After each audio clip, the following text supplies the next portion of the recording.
Let's dive into understanding the title of your book, Negotiating with Change. So, what exactly does it mean to negotiate with change?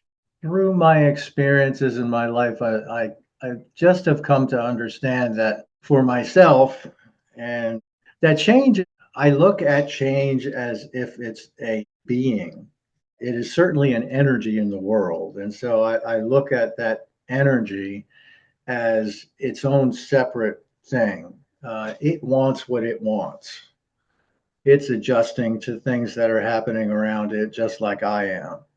Now, it doesn't think like I do, but it's just doing what it does. The word escapes me right now. Anyway, when I know what I want and who I am and what my strengths are, I can take whatever change comes to me and negotiate with, sit down at the negotiating table and look at this change that I'm facing and say, okay, what do you want from me?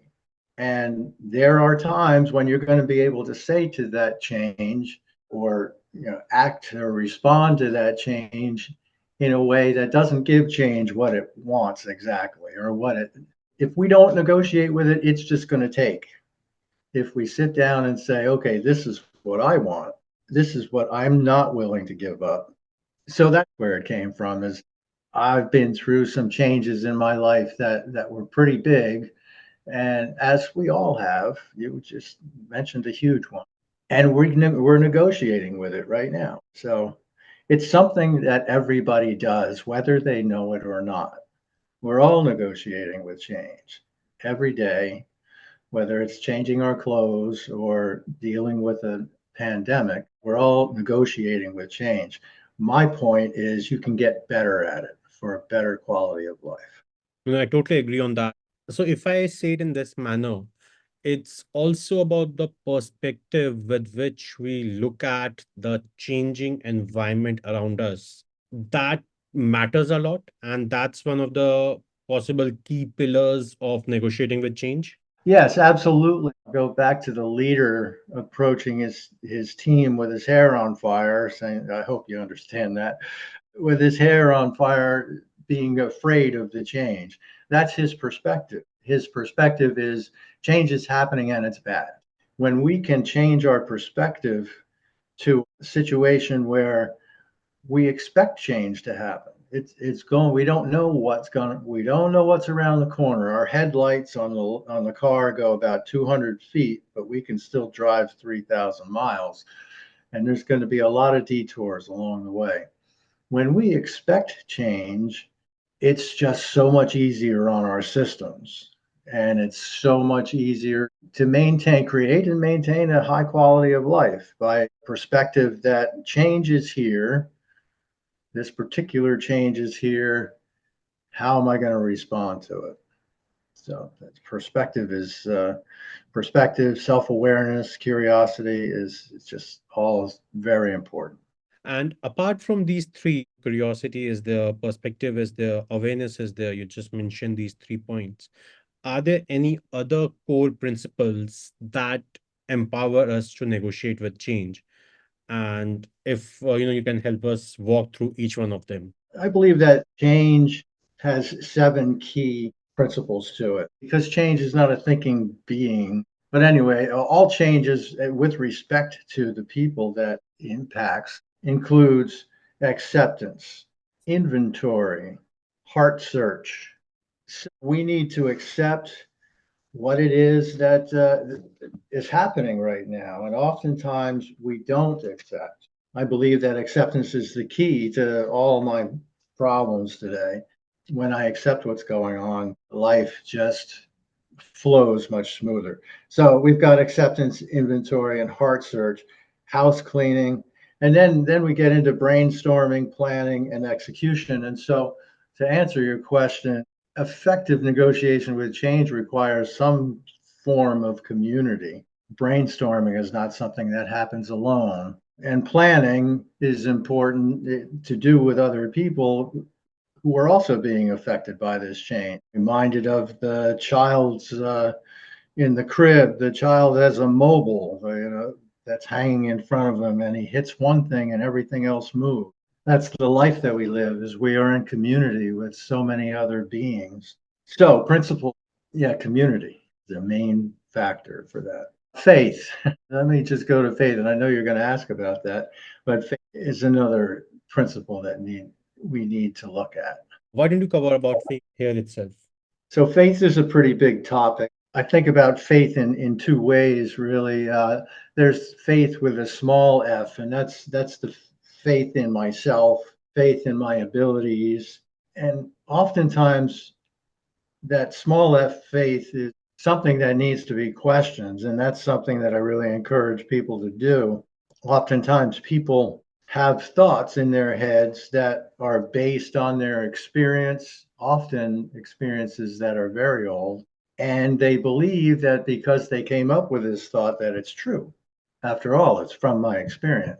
And I find it really fascinating when I encourage people to ask themselves the question, what evidence do I have to believe this thing that I'm acting on? You know, for instance, I may believe that certain people are a threat to me. And when I ask myself the question, what evidence do I have? If I am able to answer it, I may go back to a time when somebody that I trusted and depended upon as a child told me that. And so that's a belief that I took forward into my life. And now here I am in my adult life, and I'm walking around afraid of a group of people for which I have no actual reason, no credible reason to be afraid of. So that's the small f faith. And then the big F faith would be faith in something larger than myself that I won't go into cares about me, because I don't know that any larger being cares about me, but there are forces in the world that respond to the way that I move through the world. And I consider them to be benevolent forces as long as I'm benevolent with myself and with the people around me. I think the word karma comes to mind here, but whatever capital F faith a person tends to gravitate towards, I find it important to encourage them to go with that, to go and ask the questions. Does this work for me? Amazing, amazing. Thanks a lot, Dave, for sharing about the main principles of negotiating with change. And now, we have understood the main principles. So, if you can help us understand, are there any specific tools or techniques that you recommend for effectively negotiating with change? And how can our listeners start using these in their everyday life? Great question. Great question. I use a number of assessments with my client. Gallup organization has an assessment called the Strengths Finder 2, which assesses a person's strengths, what they're good at. I personally am a maximizer, and I try and make the most out of the people around me and the things around. Just as an example, another assessment that I use is the MAP assessment.